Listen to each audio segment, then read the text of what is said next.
Last night I woke up to 50 missed calls, all from my own number. I tried to call back, but it just said the line was busy. So why did my phone have so many missed calls? And who was trying to call me? Or more importantly, what? Because that's not even the scariest part of this story. It was about 2:45 a.m. when I was awoken by my phone going off.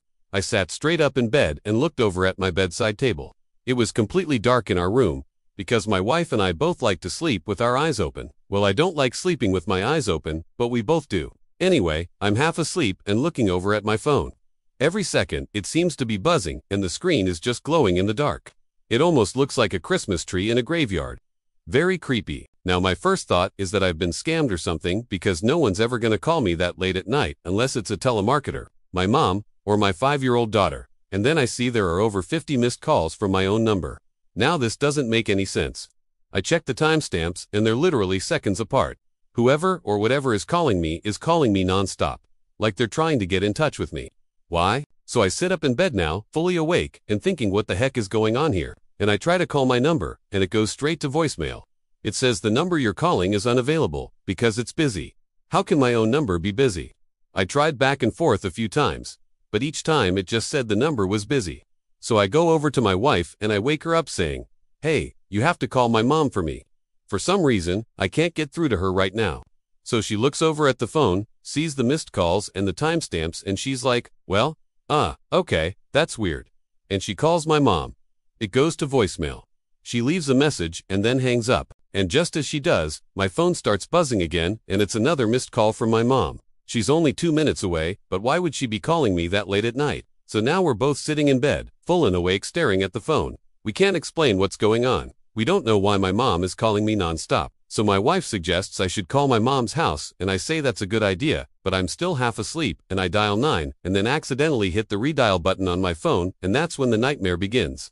What I'm about to tell you next will blow your mind. After what feels like an eternity, the call connects and I hear my mom's voicemail. It says, "Hi, you've reached out to Mom. Please leave a message and I'll get back to you, ASAP." Now this is where things start to take a turn for the worst. I tell my mom that I'm trying to call her from my cell phone, but I keep getting sent straight to voicemail. I ask her to please call me back as soon as she can. Then I hang up. It's about 3:07 a.m. at this point and I get ready to go back to bed. But my wife tells me, "No, you need to stay awake. Something weird is going on here," and I agree. So we lay there talking and joking around, trying to forget about the strange phone calls. But it wasn't long before my phone started buzzing again. Another missed call from my mom. It's now 3:15 a.m., but that's not even the scary part yet. My wife goes to the bathroom, and when she comes back, my phone is buzzing again. And when she looks at the screen, she screams. Now, I'm wondering what could possibly be so bad that she would scream in the middle of the night. And then I look over at the phone, and it's another missed call. And underneath the time, it says airdrop, which is the name of the call, not the person calling me. You're probably thinking this is where it gets scary, but it actually gets way worse than this. Let me explain. I had dropped my phone on the floor earlier that day, and the bottom corner was cracked. But since the screen was fine, I didn't bother replacing it. And my wife points out that the only thing different between the old calls and this one is that this call has a photo attached to it. I click on it, and it shows a dark shadow standing in our living room. It doesn't look like a person, more like a dark blob. But the scariest part is that my living room is completely empty.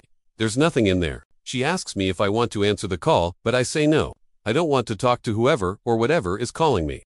And then my wife says, "Well, you should answer it. Maybe it's important." So I grab my phone, and as I'm about to click the reject button, the screen flashes and I hear a voice that sounds exactly like mine. It whispers, "Don't pick up. It's already inside." And then it hangs up. We both looked at each other in disbelief, wondering if what we just heard was real, but I told her we needed to find out. So I clicked the reject button, but instead of saying call rejected, it said incoming video call. I clicked the decline button again, but this time it said call declined, instead of video call declined. This is the most terrifying part of this story. Let me tell you what happened next. I quickly grabbed my phone and ran out of the bedroom, down the hallway, and into the guest bathroom, where I locked myself inside. I held my phone in front of me and stared at the screen. I knew that if I picked up, it would show whatever or whoever was outside. So I was scared, but I wanted to know what was going on. Then my wife came into the bathroom and asked what was wrong. I told her to come closer and look at the screen. It was blank. But then, suddenly, just as I deleted the voicemail, the phone rang again. Caller ID said it was my mom, but this time it didn't say missed call. It said incoming video call. We waited in tense silence, not knowing what to expect. Then a shadowy figure filled the frame. It was standing in our living room, looking directly at us. I screamed and threw my phone across the room. It landed on the floor, and the screen went black. I ran out of the bathroom and checked my phone. The video call had ended, but it still showed 51 missed calls from my mom. I tried calling back, but it went straight to voicemail. I also noticed that the time on the missed calls was still 3:15 a.m. It hadn't moved forward. That's when I realized that the only way to escape this nightmare was to destroy my phone. So I smashed it on the floor until the screen was completely black. I then put it in a drawer, locked it, and went back to bed. But I couldn't fall back asleep, and that's when I started to panic. What if my phone was right? What if whatever or whoever was calling me was already inside our house? My wife told me to calm down and that everything was going to be okay. But I couldn't help but feel like something terrible was about to happen. We spent the rest of the night tossing and turning in bed, listening to the phone vibrate from inside the drawer. When the sun finally came up, I got out of bed and went straight to the drawer where my phone was. I opened it, pulled out my phone, and it was dead. The screen was shattered and it wouldn't turn on, so I called my mom's house for my wife's phone. To my surprise, it actually worked. I left a message and then hung up. A few minutes later, my mom called me back, and when I answered, she sounded very confused. She asked what was wrong and why I was calling her so late at night. I told her that I had received over 50 missed calls from her number and that I was worried. She said that she hadn't been calling me and that she must have accidentally turned on her phone's auto dial feature. That's why her number was showing up as the caller ID. She apologized and then hung up. I felt relieved, but I still couldn't shake the feeling that something was wrong. So I installed a security cam app on my new phone and set up cameras throughout the house. And that's when I saw it. In the security cam footage, I saw a dark shadow moving through our living room at the same exact time that I was receiving the phone calls. But it wasn't just any ordinary shadow. It was me. I checked the timestamp on the video and it said 3:15 a.m., the same time I received the phone calls. I then went to the voicemail app and played back the voicemail. I listened to my own voice whispering, "Don't pick up, it's already inside." But the scariest part was the metadata on the recording. It said that the recording was made before 10 p.m. the previous night, which means that the voice on the recording wasn't my own. It was a copycat. I tried to convince myself that everything was okay, but I couldn't help but wonder what was really going on. Why was I being targeted? And what was the meaning of the cryptic message? As the days went by, I became increasingly paranoid. I started questioning every phone call and text message that I received. I even began seeing shadows out of the corner of my eye, even though I knew that I was alone. I tried to tell my wife what I was experiencing, but she just laughed and said that I was overreacting. After all, it was just a prank call, not a life-threatening situation, but I couldn't let it go. I needed to find out the truth, so I decided to take matters into my own hands. I began researching online, trying to find anyone who had experienced anything similar, but I came up empty-handed. Finally, I decided to visit a local electronics store and see if they could help me track the phone calls. The technician ran a few diagnostics on my phone, but he couldn't find anything unusual. He suggested that I try switching carriers, or maybe my phone was just glitching out. So I switched carriers, but the calls kept coming. I even tried getting a new phone, but the calls still came. It was as if the calls were coming from my own phone itself. I was at my wit's end. I didn't know what to do or where to turn for help. I was desperate to put an end to this nightmare once and for all. That's when I remembered the security cam footage. Maybe I could find some answers there. I checked the footage from the night of the phone calls, but I couldn't find anything suspicious. The only thing I noticed was that the camera footage from that night was grainy and unclear. It was as if someone or something was trying to hide their identity. Determined to uncover the truth, I decided to visit a local cybersecurity expert. He ran a series of tests on my devices and found that my phone had been hacked.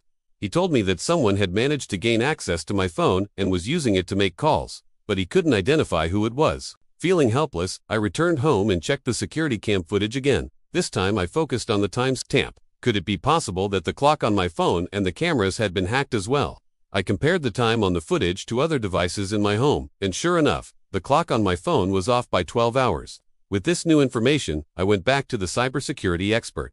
I explained what I had found, and he agreed to run further tests. Finally, he found something. He discovered that the IP address used to make the calls was linked to a local coffee shop. I immediately drove to the coffee shop and checked the security footage, and that's when I saw him. It was a man I had seen before, but I couldn't remember where. He was sitting in a booth by himself, drinking a cup of coffee, and every few minutes he would pull out his phone and make a call.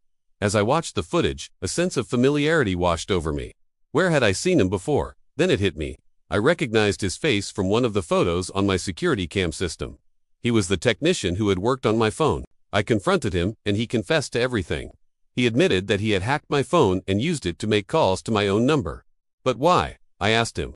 He told me that he had done it as a joke and never intended to cause me any harm. I was relieved to finally have an answer, but I was also angry. How could he do this to me? The stress and anxiety I had endured because of his actions were overwhelming. In the end, I pressed charges and the technician was arrested. As for my phone, I threw it in the trash where it belonged. I knew that the only way to move on was to leave the past behind me. I learned a valuable lesson that day. Not everyone can be trusted, and sometimes the simplest explanations are the correct ones.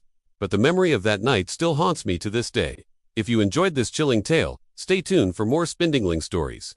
Until next time, sleep tight and don't call my number.